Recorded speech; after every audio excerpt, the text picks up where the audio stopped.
Good evening and welcome.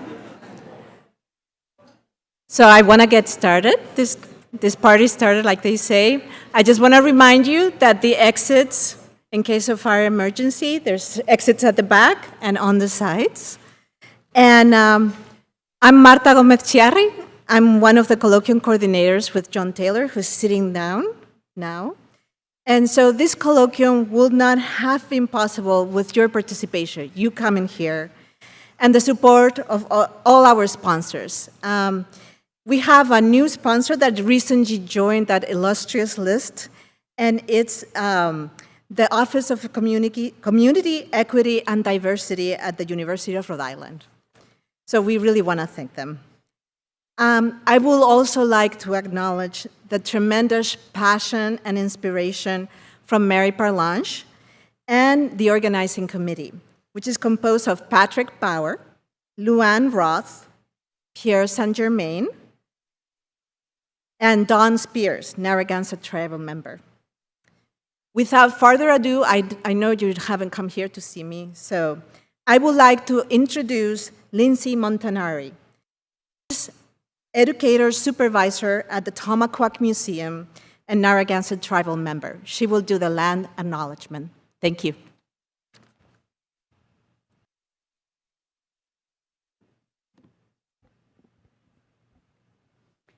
Asquequasin, Natasuis Lindsay Inglisat, Natasuis Wamasukatan at Naha Higansek, Katavatash Kamachi Nin Yukisak. So what I said there was, hi, my name is Lindsay in English. My name is Wamasukatan, or Loving Sea in the Narragansett language. And thank you for having me here today. If you see me looking at my phone, it's because I'm reading. Today, I was asked to give a land acknowledgement. We stand here today on Narragansett land, but as a Narragansett tribal member myself, I always find it interesting, this concept of a land acknowledgement. Today, a land acknowledgement has become something important. It is important because at one time, all of Rhode Island was Narragansett land. All of the United States was indigenous land. Often, in these moments, we are asked to acknowledge a specific small location. During these times, people ask about the significance or the sacredness of these small and specific land. My answer to those? Land is sacred. Land has and is being stripped from indigenous people. These land acknowledgements are so that we do not forget. The indigenous people here in the United States faced genocide. A genocide that was so strong, so powerful, that we have to remind ourselves to remember that this land did not always belong to the United States. I find it funny, this concept of land acknowledgement, though, because my people did not believe in land ownership. When we speak about this land that is the home to the Narragansetts, when we speak about this land that is the home to the indigenous people of this continent, we take it for granted. We can go to sleep without fear of our villages being burned to the ground, that we won't be forcibly stripped from our homes, and that our children will not be taken against our will. Yes, here in Rhode Island, our indigenous people face that too, not just out west, here in Rhode Island. Narragansett people were displaced as far as Wisconsin and Bermuda. Roger Williams claimed he bought our land not with money, but with love. How could he buy land from people who did not believe that land could be bought? I ask us not only to acknowledge, but to remember. We are still here. Against it all, we are still surviving. Remember us. We remember.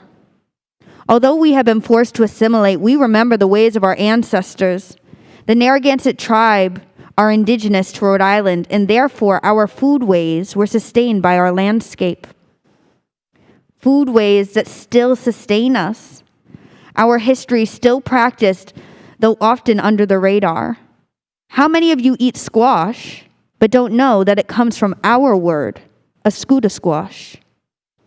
We honor our food, we honor the land that it comes from and the people who cook it. Today, we still continue with these ways, arm got a little, with these ways by hunting, foraging, ice fishing, clamming, and gardening. Not only does the food sustain us, but these lifeways hold us together, keeping us connected to our loved ones and the earth. Yet too often we are being denied access to these cultural practices. Roads are being closed off with the intentions of keeping us out. Our fish are poisoned from the nuclear power plant, leading to an alarming rate of cancer in our communities. I lost my own grandmother to it. Police officers refusing to acknowledge our hunting and fishing rights. What do you do when a police officer tells you, "Either way, I'm going to take your fish. Even if you take me to court, it won't matter, because by then, your fish will be dead"? Throughout it all, we stand tall and continue. But if no one knows we exist, how can you expect them to help with our plight? Many of us continue to be sustained by the land. Each foodway we maintain a blessing. But it grows harder. They strip our lands of everything sweet, then they cover it with tar and build up gray buildings so high they block the sun. They think nothing about its displacement, pushing away the squirrel and fox and deer, swatting at the birds who come to pick up the trash left out, cutting down our trees and forests and the forest wealth, starving the indigenous people of our lifeways and resources. It's not enough for us to be the only ones remembering. Our foodways are our survivance. Today, I acknowledge that this land was and is Narragansett land. The Narragansett people still live here, that indigenous people still exist, that we exist pursuing food sovereignty in a place that tries to ignore our existence. Remember us.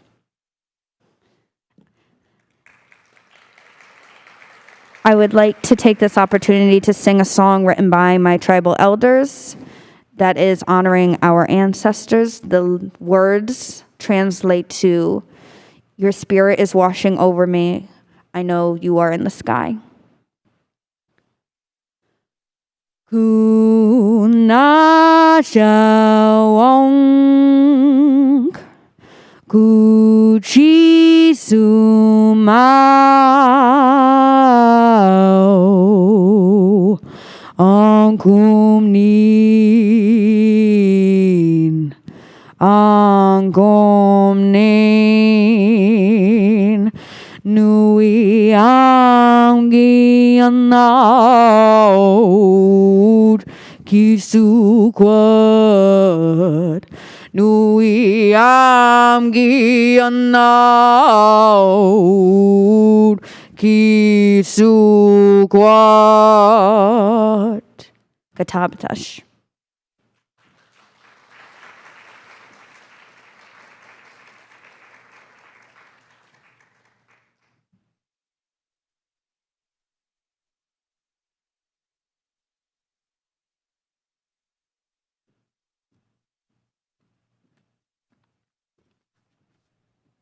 Thank you, Lindsay. I'm happy to be here tonight. My name is Shannon Brawley. I am the Executive Director of the Rhode Island Nursery and Landscape Association, also known as RINLA. I have the honor of introducing our speaker this evening, but before I do so, I've been asked by the organizers to mention the new CCRI interdisciplinary degree between business and departments called Environment, Sustainability, and Management. Oh, sorry. I don't do this very often.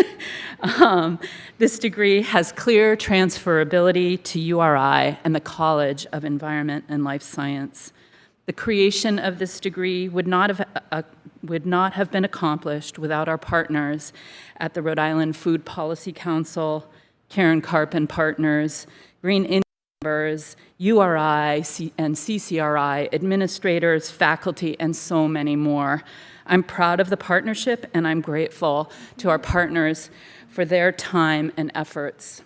This degree and educational pathway is one piece of what has grown out of RINLA's Growing Futures workforce training and educational program to prepare the next generation of Rhode Island's natural resource and agricultural leaders who will help us navigate some of the biggest issues facing our ocean state, from climate change to how we feed our community. If you are interested in learning more about this degree and even more programs, please visit growingfuturesrhodeisland.org. It is my pleasure and my honor to introduce our speaker, who is a beacon of light and inspiration. You are something pretty special.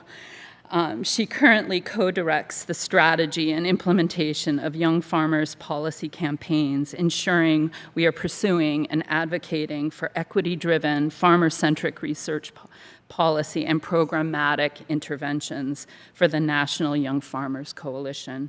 She serves as the organizational council member, co-chair of Farming Opportunities and Fair Competition Committee of the National Sustainable Agricultural Coalition.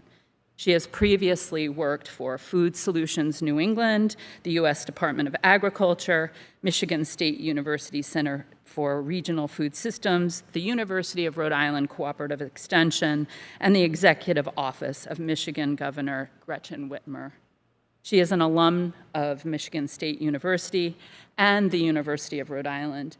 She's a James Beard Foundation Scholar, the Agriculture, Food, and Human Values Society Innovation Leader, and an emerging leader in food and agriculture. As an Afro-Dominican immigrant, she brings her experiences, her identity to her policy and advocacy activities. Here are some fun facts. I really enjoyed getting to know Vanessa. Here are some fun facts about our speaker. She regularly travels home here to Rhode Island to visit her family. She also visits her dentist and also her hairstylist, as well as she's a huge Alley Donuts and coffee milk fan. And apparently she is the fastest rising student to colloquium speaker in the history of the colloquium. I guess it's 5 years it took her to get back here, and we're really proud of that. So please join me in giving a warm welcome to Rhode Island's very own Vanessa Garcia Polanco. It's a pleasure.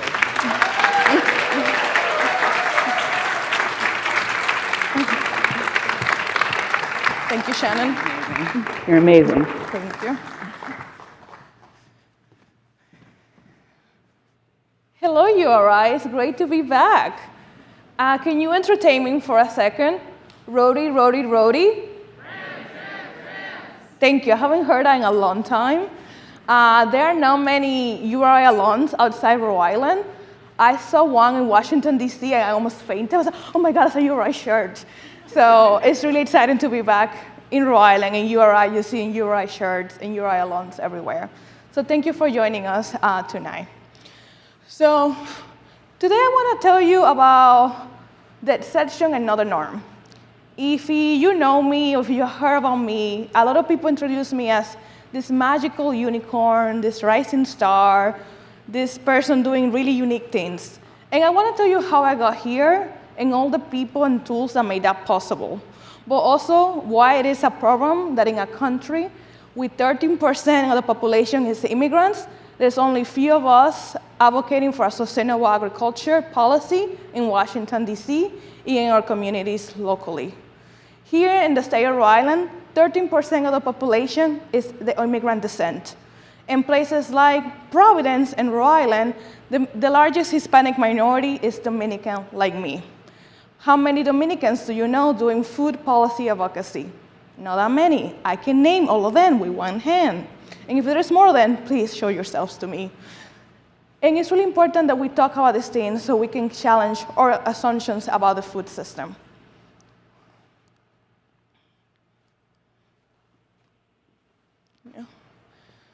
So in research, the first thing that you do before you start writing a paper is you present your positionality statement.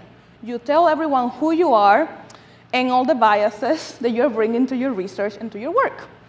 And on that spirit, I want you to think about all your identities, all the people that claim you, all the people that you claim who you are, all the communities that you belong. For example, many of us here, we claim to be from Rhode Island, and we claim to belong to the URI community. So I gave you two. Think about the other ones. And in the spirit of transparency, I'm going to tell you exactly who I am. I am Mocana. That's the name of the town that I was born and raised. We have a reputation for being feisty, in Dominican Republic. So if there are any Dominicans here, hi. And Cibaeña, that is my regional context of what I am in Dominican Republic. It's the equivalent about being from the Midwest in the United States, and I will tell you more about why that later. I'm Dominican, hi.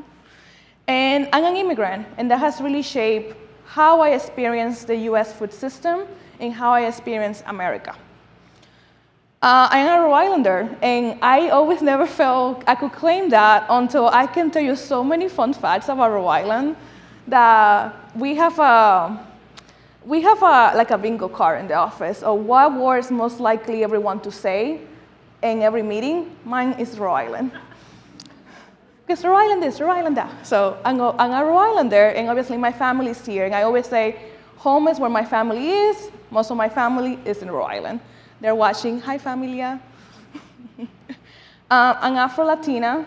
That is a newer term to help us understand how we are racialized, both in the global south and in the global north. I'm young, I'm 26 years old. And I'm the youngest speaker in the colloquium, am I right? Yeah, so there's that. I'm female. I'm not a farmer. It's really important to tell you that I'm not a farmer. I love working with farmers. I love plants. I read plant science books for fun. I'm really into botany and herbalism. I love identifying plants. My friend texts me pictures of plants, asks me to ID, and I don't know the answer. But I'm really into plants. That's something you should know about me. And I have a bachelor's and a master's of science, so my science background is really important to me in the work that I do. So please think about all the identities that you have now that you know mine, and consider those as we walk through this presentation. So as I told you, I was born and raised in the Dominican Republic, and I come from a town called Mocha, like coffee mocha, something like that. I would like to compare it to like being from the Midwest of the Dominican Republic. We grow all the main staples, and most of the chicken is produced in my town in Dominican Republic. And this is a picture of my dad's farm in Dominican Republic. And I know you're probably thinking, oh, she grew up in a farm, it's so cute, a little farm in the Dominican Republic. Please stop thinking that. My dad has a monoculture of lemons and greenhouses, and before that he was growing chickens. And before that, he was a sales manager for DuPont, selling pesticides. So we talk, but not that much. So it's really important that we know that the way I experienced agriculture in the Dominican Republic was not this cute little thing, the way we may think of traditional family farm.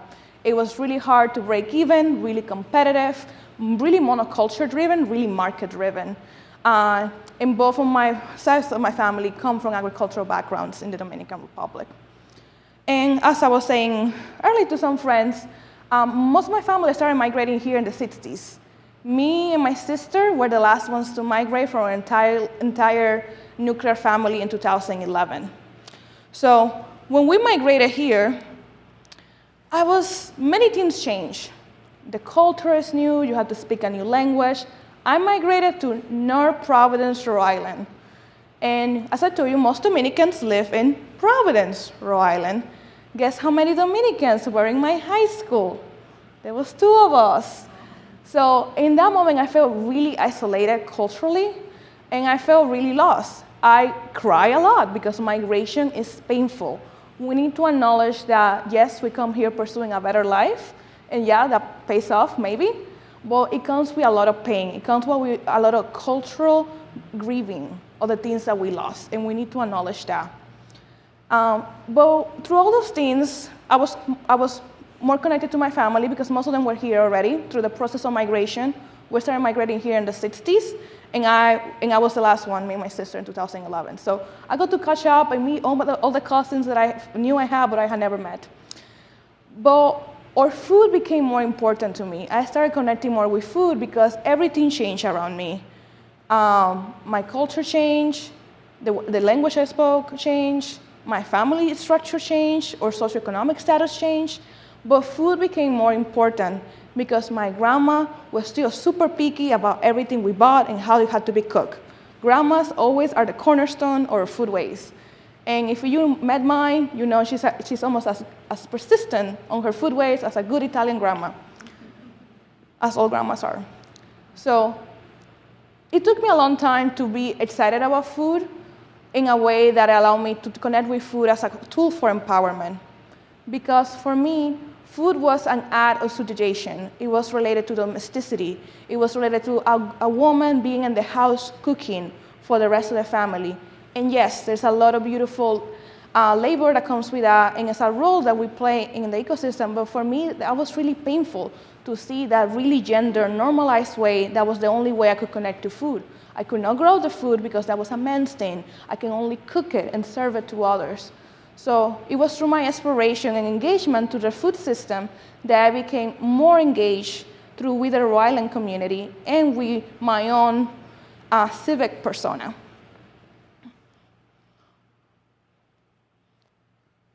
It's getting a little blurry. Well, those are boots on the ground, in case you cannot tell. Yeah. And this was actually in a URI class that we had to visit a farm. I don't know which one all your classes. But it was a really important thing for me that when I was at URI, the first time I came to URI was actually to Edwards Auditorium for a career exploration day to get more young women in STEM.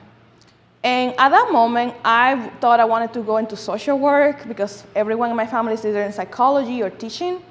And then I was like, actually, I'm really excited about agriculture. I'm really excited about natural resources. And that made me decide to come to URI and pursue environmental and natural resource economics with a concentration in food and agriculture.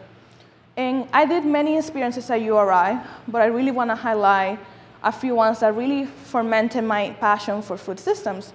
One of them was working at URI Cooperative Extension. URI Cooperative Extension is this part of the university which mandate is to do outreach to residents and to farmers and many other community members to teach them about the resources of the university to change their lives so they can make science-based decision makers related to natural resource management, let that be horticulture, growing your own food, water, or many other things.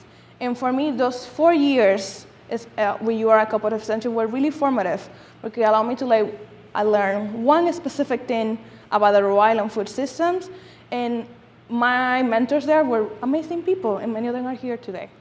And I'll tell you more about that. At the same time, I was having many other experiences. For example, I got to go to Oaxaca, Mexico with Professor Rosario Pisa to learn about a different food system. I also was running a farmers market back in North Providence while I was attending college. And I was also just meeting a lot of farmers. I didn't meet other Dominicans in agriculture in Rhode Island until I was a junior in college. And that's Margarita and Teodolio, who are still farmers in Rhode Island, in Providence. So I'm this young student. I have a great work study. I'm too involved on campus. I was in student government. I was president of a club. And I'm having all these experiences. And at the same time, you feel, that's awesome. And it was so much awesome. I had so much fun as a student here. And obviously, many of the things that I learned can only be possible because of how interconnected and great the Rhode Island food system is.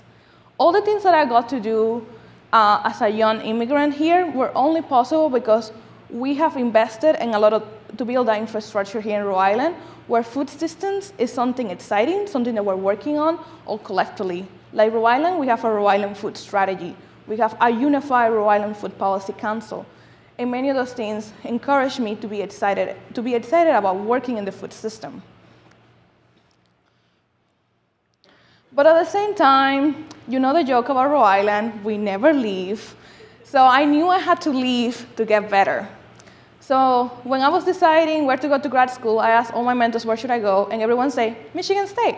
So I went to Michigan State. And there I had a lot of fun learning about a different kind of agricultural system. Michigan was really different than Rhode Island because Michigan has a lot of diversified operations and also a lot of monocultures. So a lot of different kind of farming compared to what we have in the Northeast. And at the same time, I had learned a lot about Rhode Island and our New England food system, but I knew that I had to get better. I had to understand other kinds of food systems and other food realities so I could open my perspective. Obviously, I had a Dominican perspective and the Rhode Island perspective and New England perspective, but you also have to keep pushing yourself. And I'm really glad that I did that. I got to do my master's with a focus in New American and refugee farmers like me. I got to work with them and farm with them and learn about their motivations to be in the food system that were really similar to my own motivations, finding belonging, finding inclusion, in seeing food as an opportunity to belonging in our civic infrastructure or advocacy around food system. Yeah, and that was fun. It was great. But at the same time, I knew there were other things I wanted to do. So when I was also in STO URI, I did 2 internships in Washington, D.C., because I knew that what we were doing was great. We had all these programmatic interventions, all these programs that we were doing, but something that my mentors at URI Cooperative Extension did that was really good is they always involved me in the process of planning. Because I worked with them for 4 years. They treated me like an intern. By the time I graduated, they treated me as a full-time staff, right, B? Yeah. So they were always really good at telling me, well, this money is coming from DC. This is coming from NIFA, the National Institute of Food and Agriculture. This money is coming from USDA. We need to be applying for this grant so we can do outreach in events. So I knew that there was a really strong federal policy connection that enabled all the things that we were making in Rhode Island to happen. And that was I was really interested in learning more about those procedures. So I ended up doing 2 internships in the department, one in the Department of Agriculture, one in the Department of Interior in Washington, D.C., with the Hispanic Association of Colleges and Universities, which I didn't know existed until a mentor told me about it from the honors program. And this is my plug for the students. You always need to be telling people what you want in life, what you need help on, because they will go out of their way to help you. And if you don't know what you want, they will tell you that you should be doing something. I think I served on my first board. We had to wait until I turned 18 to sign the paperwork because I was 17 when I started, because someone recruited me for that board. I was not planning to serve on the Rhode Island Food Policy Council until someone went out of their way and called me saying, Vanessa, you should apply to be in the Rhode Island Food Policy Council. So in moments like this, when you get redirected to do things, you should follow with them. So after I finished my master's at Michigan State, it was the height of COVID, and I was applying to several jobs in Rhode Island and in Michigan, and DC maybe, because I kind of wanted to stay in Michigan, no offense, Rhode Island, but I was having a really cool time in Michigan. So I was trying to stay in Michigan because I really love the community I have built there. And I applied for National Young Farmers Coalition because I was a member when I was here in Rhode Island. We have a chapter in Rhode Island. We do a lot of field trips, do a lot of potlucks, do events with the Rhode Island Food Policy Council. So when I started, I've always been a person that is really busy, that does a lot of stuff. And when you're writing your thesis, applying for jobs, and there's a pandemic that just broke loose, you are like, what should I be doing with my life? In that moment, I got a job with National Young Farmers Coalition. It allowed me to focus. Like, this is my line. This is what I could be doing now to impact people who are going hungry, who don't know where their next meal is coming from, who are struggling as farmers. So I put all my energy during that first year of the pandemic into working with National Young Farmers Coalition, and many other things also happened. And that led me to become also the fastest track from being a policy coordinator to being co-policy coordinator in 2.5 years. So all those things happen with a lot of hard work, but a lot of those things happen by chance. So those are pictures of me touring the White House and Congress when I was an intern. And in less than 5 years, I become a policy director. These are Sarah and Mike, who are also policy people in DC working on sustainable agriculture. And we were invited by the president for the sign-on ceremony of the Inflation Reduction Act, the biggest, largest bill for climate action and sustainable agriculture has ever passed in the United States. That was 2 weeks ago. And in moments like that, you are like, how did this happen? What are all the tools that allow me to get here? And I want to tell you a little bit about the most important thing. Do not take no for an answer. When you're a young person, you're going to hear a lot of things.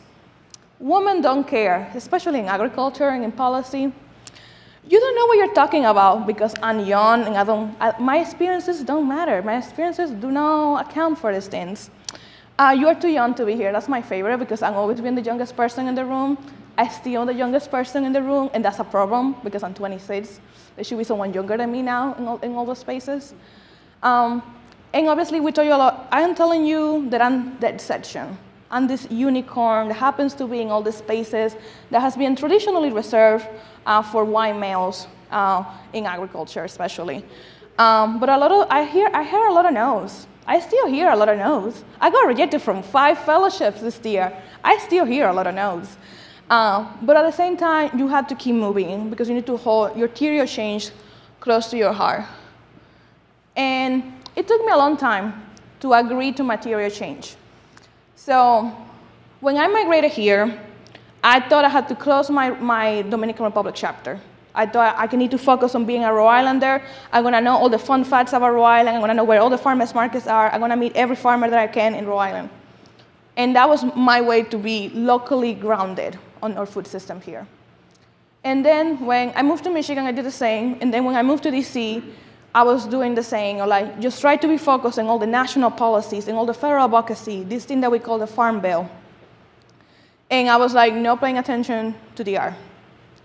And thanks to COVID mostly, all the time for reflection and challenging how we work together and all the interconnectedness that emerged out of the pandemic, I actually finally came to terms that it's okay to be all those 3 things. That I can be a Rhode Island lover of the food system while working nationally in DC trying to pass a farm bill that is good for the environment and for farmers, while also being Dominican and supporting Dominican agricultural products. And that took me a long time to wrestle with, because people try to box you in. People try to be, you can only do one thing at a time. And yeah, maybe you should do one thing at a time, but it's okay if you bring all your identities to all the spaces you're inhabiting, especially if you are in advocacy. Because at the same time, all those things are happening on the same background. We're all fighting for the same things. Me trying to open a farmer's market in Rhode Island, me trying to support agricultural projects in the Dominican Republic, me trying to get more funding so students can get degrees in agriculture in DC, all those things are happening in the context of the global food system. And all those things are impacting the food system at different levels. So it is okay to show all your identities, all the things that you care about, and do them at the same time. Because at the end, you have to bring your entire authentic self to all the spaces that you are. Because if you don't do that, you are diminishing yourself. And a lot of people are going to try to box you in. Like, you can only do Rhode Island things. Oh, you only a production person. Oh, you only like a farmer's market person. Or you only do this thing, so you can only do that thing.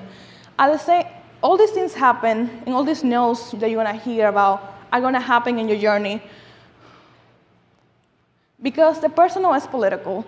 And people are afraid when you bring all your identities to political spaces and policy and advocacy spaces, because you have nuance, you have background, you have intersectionality. They want to box you in as just being one thing. Oh, young farmers only care about climate change. Lie, we care about 10 things as stipulated in our policy pillars. And people are afraid when you bring all your authentic self to our space. And you cannot be afraid of that, because that's your power, and that's what allows you to navigate the food system with authenticity and actually push a food system that represents our values forward. So how do I go here? I skipped to some details. Now I'm going to tell you actually the things that I think impacted me the most, and these are tools. And those tools can be people. Those tools are different things. So I'm going to tell you some of them. I was 21, and I had just been accepted to the Food Solutions New England Network Leadership Institute. And this was my first agricultural training that was really focused on racial equity. And Food Solutions New England has this really cool racial equity challenge in food system that during 21 days, you can reflect on your experience in the food system. Again, what identities do I bring to the food system? I strongly recommend you all do it. And I was doing the training program, and I was in Washington, D.C. at the time, attending a lot of food hearings, food events, and things like that. And I was like, why are they missing this thing? Like, why they're like talking about food and not talking about workers? Or why they're talking about this without talking about that? And you was just sitting there being like, why? Like, as an intern, you sit a lot in the background, a lot of meetings, and you are like, what is going on? So that's a lot of what happens when you are learning your way around. So in the Network Leadership Institute program, you don't have to do a network leadership project or something that you're working on. But I decided, after going through a lot of those meetings and events, they're going to start tweeting, because that's what cool people in DC do. We tweet. And I started tweeting every Friday as a way to force myself to continue that reflection of a racial equity challenge. And I call it Food Justice Friday, because food and Friday both start with F. That was it. And I started doing that, and I have continued it for the last 4 years, or 5 maybe, I don't know, I stopped counting. And that allowed me to build a rapport and build a reputation as a person that was reflective of food systems, and a person that can think critically about the things that she's hearing, especially in policy spaces. And at the same time, there are many other things that people have done. These are some of the ones that actually some of my friends have created. Black Girl Land, being green while black, just seeing her story. There are many online communities, and we have Stash that allows us to have conversations with like-minded people. And this exercise, start just voicing my opinions, was really important to me, because as an English second language person who has an accent, I was really afraid of owning my voice and saying my opinions. Yes, I will always be the kid who raises their hand in a class, but I was not the kind of person who had taught leadership. So starting a hashtag, being in conversation with others was something that allowed me to have and validate that my experiences in the food systems were valid and that it mattered to be heard. And when you start, you don't stop. You become really reflective of who you are and the things that you do. And I was really lucky that I had many great people who, when they found me on Twitter, when they saw what I was doing, were like, you want to come write a blog post for us? I was like, sure, what would you want me to write about? Yeah, anything you want. It's like, okay, here's my family history, or why I care about agriculture. Or why do you think immigrants should be more active in the food systems? Here, I'm going to write it. And many of those things were opportunities that I used to have more critical conversations and reflections about food systems and the role of immigrants, especially in the food systems, in my own positionality in the food system. So if many of you are afraid of voicing your opinions in public, like I am right now, start by writing them down. The internet is a void. You can publish something and no one may read it, or 2,000 people may read it. You never know. But whatever you have to say is valid, and you have a voice that merits to be in the conversations, because your food system experiences are part of the food system, so they need to be validated. So I started doing a lot of more writing, blogging. I got invited to do guest blogs, and to also publish op-eds, which is still one of my favorite things to do, because I just tell people my opinion on things. Yeah. And at the same time, that leads to a certain level of vulnerability. I do storytelling. I did a lot of open mics, just telling stories about agriculture. I did a lot of kind of like TED Talk kind of things, where you just tell a story. There's not really a TED Talk, but you just say a story that you want. And I got really comfortable just saying my story with interviews and in panels. And you are like, I'm just a normal person. I don't have nothing to say in a panel. You do. We all have something to say, because we all have life experiences. And you may not hold expertise in something, but you have life experiences that is worth to be shared.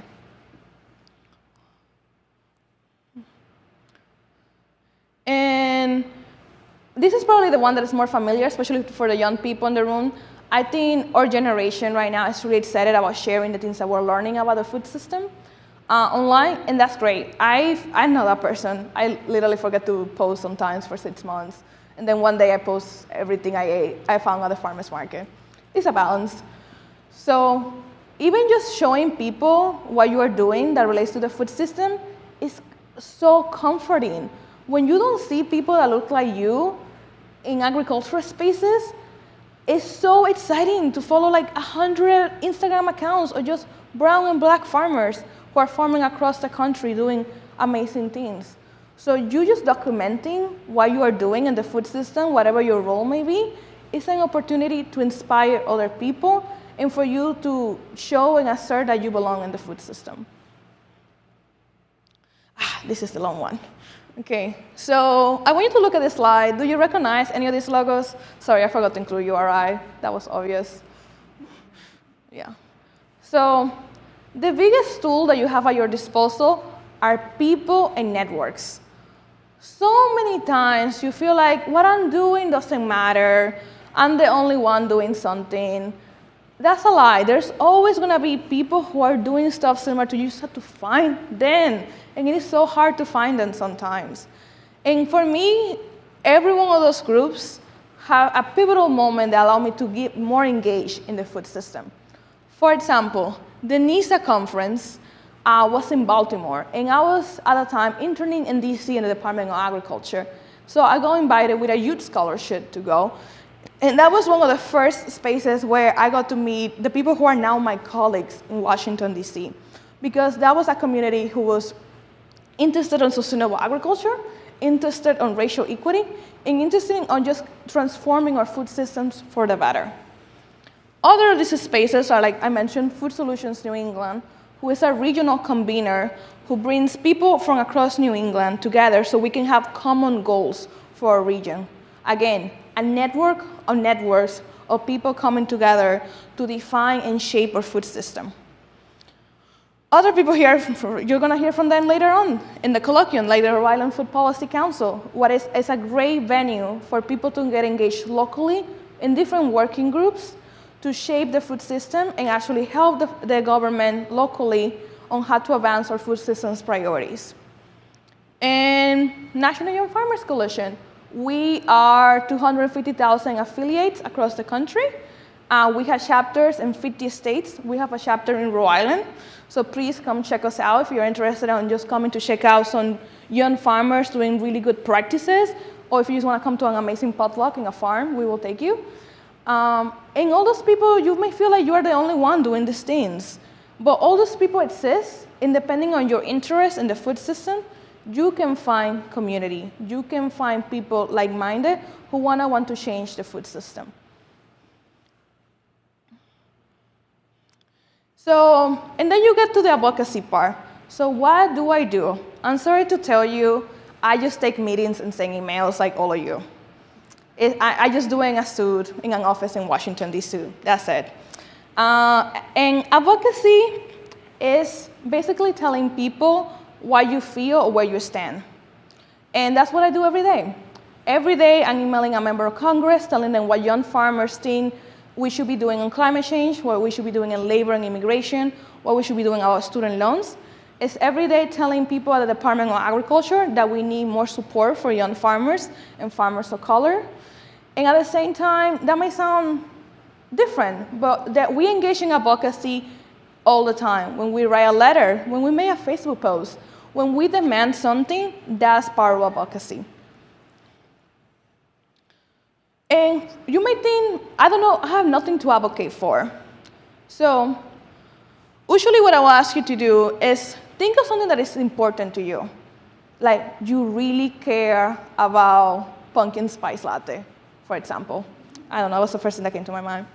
And why it's important, because you really like pumpkin spice latte, and as a Rhode Islander, pumpkins are part of your food culture. Let's just go with this. The first time I had pumpkin spice latte, I was in this coffee shop in Rhode Island, and it was super nice, and I felt just so connected to my Rhode Island community. So I really want pumpkin spice latte to be something that allows for us to connect with others, something that we all have in common as Rhode Islanders. So my value here is connection and family and being part of the Rhode Island community. And my issue is that pumpkin spice latte should be the Rhode Island state beverage. Please, no, please. It's coffee milk. We cannot go back.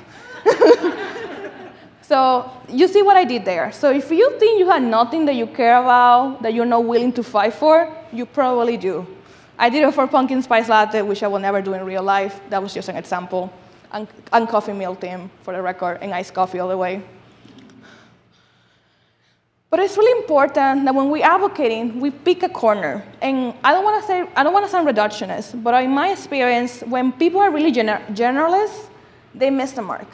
You can know everything about the food system, you can know everything about climate change, but you need to pick a corner and get really good at it. Because when you get really good at one of those parts, you get more creative, you get more specific, and you get more impactful. So I have worked all across the food system, but right now I'm in production. And that allows me to be really effective at my job representing young farmers. And that's the way you build leadership. Only when you get really good at something, you can become a leader of that. You can never become a leader by being a mile wide and an inch deep. You can become a leader by being really good at one corner, one part of the food system, one topic, and embracing it. And at the end, we hope that will lead to public service and civic engagement. That picture here with the poinsettias was like the first time I was interning in the Department of Agriculture in Washington, D.C. And that's the podium where the Secretary of Agriculture delivers the big speeches. And when we think about who has power to shape our food system, we think, oh, the President, the Secretary of Agriculture, yeah, sure. And we forget that as ordinary people, we all have agency and power to shape our food system by engaging in food systems governance. And that's joining a Rhode Island Food Policy Council, a working group in the Policy Council, is demanding teams in your town for them to have a farmer's market, is demanding dining services to have the food that you want. So we all have agency and power to shape our food system. And if you bring your leadership and your advocacy, you can get to public service roles that will definitely transform our food system. Something that Shannon forgot to mention, because we just learned about it on Friday, is that I was presidentially appointed to serve in Farm Service Agency for the state of Rhode Island. So I'm going to be shaping how federal money is used in Rhode Island farms.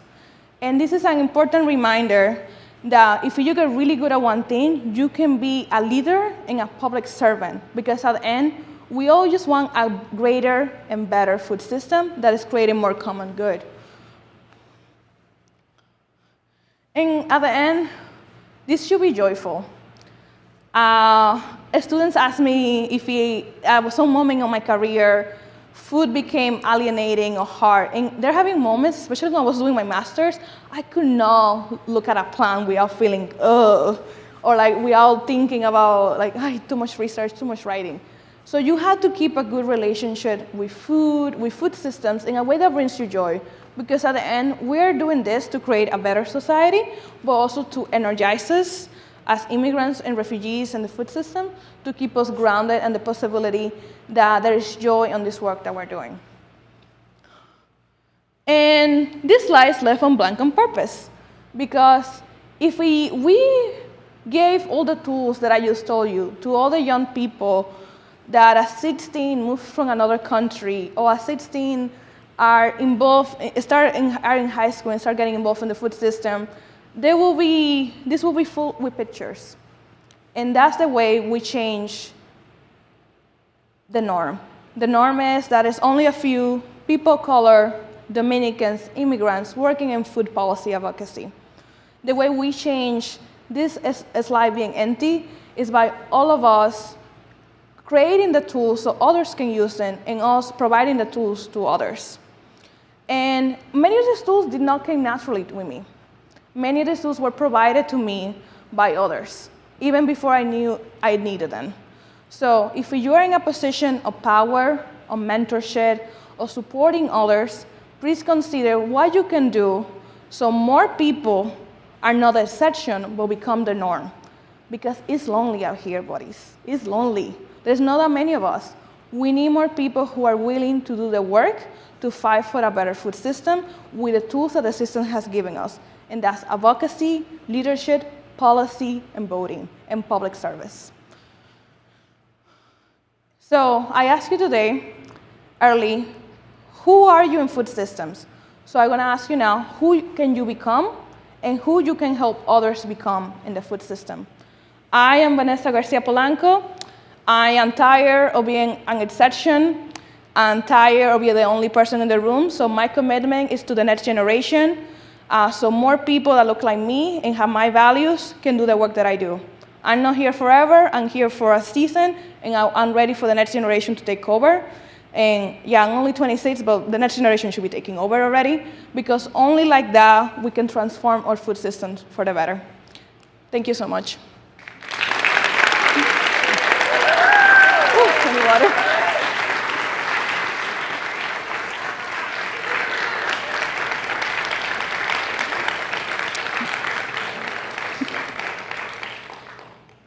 Vanessa, that was so inspiring. Thank you so much. This is the time for questions. Both John and I are going to have a microphone, and in the meantime, if you want to start thinking about questions, anybody wants to volunteer and get started, or you want me to get started? Come on. You're here. Any students? Yeah. Okay. Let's get me out there.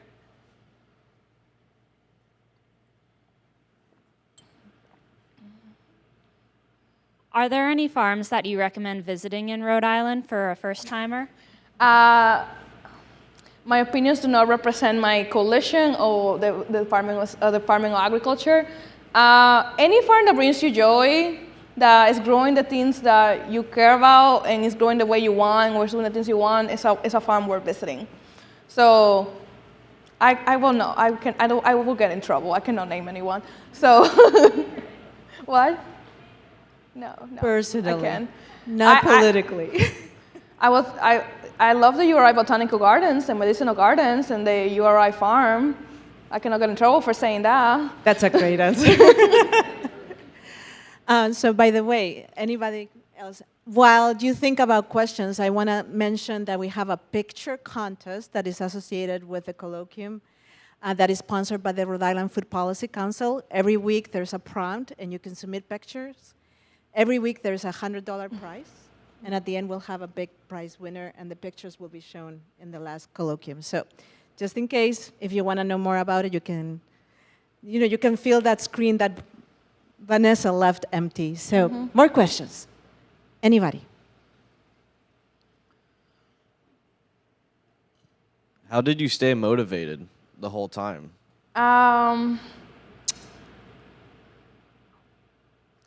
You had to remember that what you are doing will live beyond your lifetime, maybe, kind of life. Like, there are things that I fight for that I will not be impacted by, but I know it's going to impact other people. So I had to remember that this is my role in the food system, and there are many people who don't know to do what I do or will not feel comfortable doing it. So this is my role in the food system, so I need to do it on behalf of others. So that's why it keeps me motivated. Vanessa, do you have any insights that you can have about the farm bill coming up? Anything that the Young Farmers Coalition really pushed for and you can be proud that is included? Yes. So as a coalition, we are really excited about land access and tenure. When we survey our farmers constantly, they tell us that land access is the biggest challenge, something that we know pretty well in Rhode Island. Rhode Island has the most expensive farmland in the country. And we only have so many young farmers here, so it's really hard for them to be competitive when buying farms and farmland here, because we have a lot of second home ownership in Rhode Island. And also we are urban, really urban, but also there are rural parts. So in the next farm bill, we're really focusing on land access and tenure. So for the past year, we have been asking USDA and Congress to introduce like a farmland transition program. And actually a month ago, we got $300 million to start a pilot program for land access for farmers. And Rhode Island is going to be applying for that program. That's awesome. More questions? Anybody? Can you tell us more about like where your work brought you back to the Dominican? What are you doing there? Oh, yes. Thank you, Ree. So last year, I got to spend 3 months in Dominican Republic taking care of my grandma. And just being in DR, crying a lot about the things that the life that I wish I had there. And just meeting a lot of my friends moved back to DR after living in the United States and farming in the United States. because they understood that their role was to actually do more food sovereignty projects in the Dominican Republic after everything they learned here. So one of the things that I did last year was to start applying for a lot of grants on behalf of Dominican organizations. I was able to give them a $2,000 grant that I apply through friend to a friend to a friend. And a lot of what I do is just trying to find resources for them. For example, when I was an intern at URI Cooperative Extension, we always have free seeds that Ocean State Job Lot donated to us, and we will donate. And I knew a few years ago that team had donated seeds to Puerto Rico. And I was just like, well, I have some disposable income right now. I can send seeds to Dominican Republic. I cannot buy all those seeds. But maybe Vanessa at URI Cooperative Extension has resources. Her name is also Vanessa. It was really funny in the office. There were two Vanessas. And then I was like, will you send me some seeds to send to Dominican Republic? Yeah, they sent me 5 boxes. It was 12,000 seeds. And I send those seeds to Dominican Republic, and right now they have gone to around, I stopped counting, but we think around like 54 different food sovereignty projects in Dominican Republic, because unfortunately the Dominican government is really under-resourced. So a lot of extension and universities do not have seeds. And during the pandemic, there were no seeds in the island coming in. So it has been really exciting, and I had to send you the pictures, Vanessa. All the people have been telling me they received seeds to my donation to the Dominican Republic.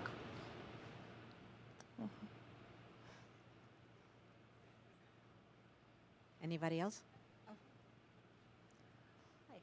I wanted to hear. Vanessa, thank you. Oh, go ahead. Go ahead. Go ahead. I was just going to ask. I'd love to hear more about your vision as a policy director, but also the Coalition of Young Farmers' vision. In addition to land access, what do you think are the other key components to bringing in a next generation of farmers and a diverse set of farmers and creating broad access to farming? Yeah, definitely. What do you see as the path? So National Young Farmers Coalition, we are really special because we represent like the youngest of the farmers in the landscape. And also most of our farmers are first generation.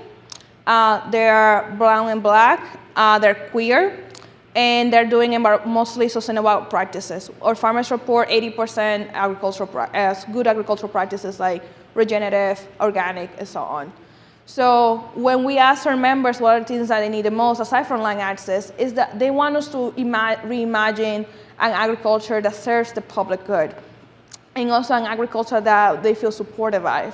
Right now, we know that a lot of the safety nets that our farmers have are not adequate for young farmers who have diversified operations. My average farmer grows 30 different crops and livestock. And that sounds really normal to you as New Englanders. For people in the Midwest, that's unthinkable. Like, you're growing 30 different things? How do you put a tractor through that? You don't. So for our folks at Young Farmers, a lot of what we do is just, a lot of the vision that we hold is that we hold this radical future where farmers will get paid pretty well for environmental services, for doing environmental good practices. They will have a good safety net, they will have free child care, no student loans, and they will get paid really fair wages. That's the vision that we hold. What we do every day is to move the needle a little bit. Just asking for more money for conservation programs, asking for programs so our farmers can access land, or access grants and loans so they can buy land and other equipment. So I think as a coalition, it's sometimes really hard in our vision to hold that. We hold that radical vision, but we're never going to introduce bold and radical bills, because we know those will not move alone. What we will do is we will work with a lot of people in the middle who are still progressive and speaking inside agriculture to push the needle a little bit, so every rulemaking, every program, every new law, or every new project that comes out of USDA is adequately serving young farmers. And right now, that's what we have been doing, especially with this new administration. It has been so exciting because every time we tell them this is not working or this needs to change, they're really responsive to that. And now we're getting ready for a farm bill, and a lot of what we're gonna do is just that, make sure that we get really good programs that are gonna support young farmers. Even if they're not like completely transformative, we will get something that will allow them to improve their conditions, so more of those folks can stay in farming and come into farming. It's my belief that a lot of brown and black people are really interested in agriculture. We come from agricultural backgrounds, we want to be connected to the land, we want to fight climate change. And being a farmer with good agricultural practices is the best way to fight climate change, taking care of our land in a good, sustainable way. We just need to give them more resources so they can do that. Vanessa, thank you very much for a very inspirational talk, and I hope that all the students in the audience will take your words to heart. But I wanted to ask, you had said about Rhode Island being a very urban state, and that there being problems with kind of access to land. What future might there be for urban agriculture and urban farms, and is the coalition working with that at all? Yes, we do. Most of our farmers are actually in urban areas, and the other ones graduate to rural areas after usually being in urban farming for a while. So, for example, in the last Farm Bill, we got the Office of Urban Agriculture at USDA. They're still figuring out things over there because that's a huge cultural transition when they're mostly used to working with big farms in the Midwest who are growing one thing. When you go to an urban farm, it's really tiny, growing a lot of diversified products. But a lot of money and support is coming out to support them and to support projects like that. John was just telling me he applied for one of those research grants last week. I hope you get it, John. But there's a culture shift that we are supporting more food production, and we need to credit COVID for that. We learned a lot of valuable lessons about the food systems during COVID, and a lot of what we are just saying in this is like, all that money that came out of the door during COVID, you need to make sure it's always coming out of the door.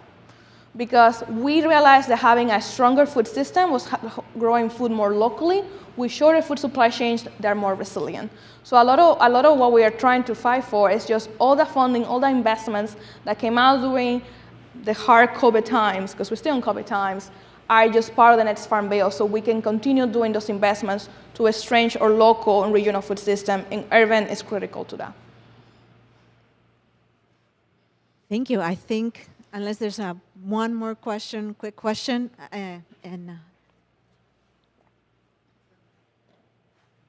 Thanks.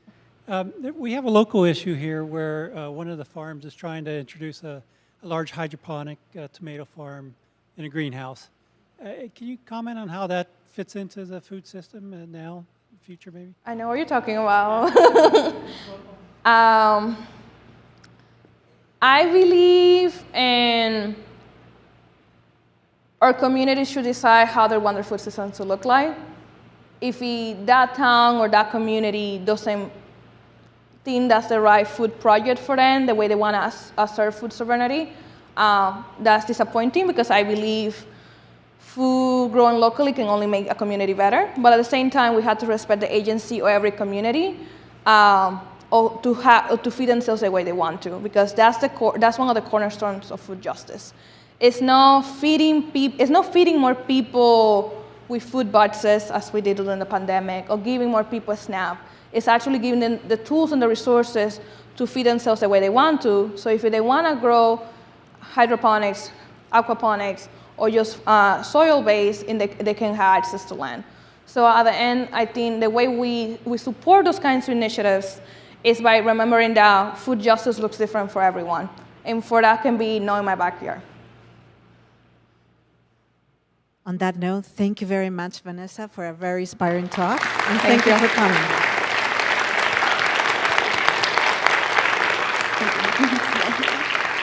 Gracias. And I hope to see you next week for Sean Sherman.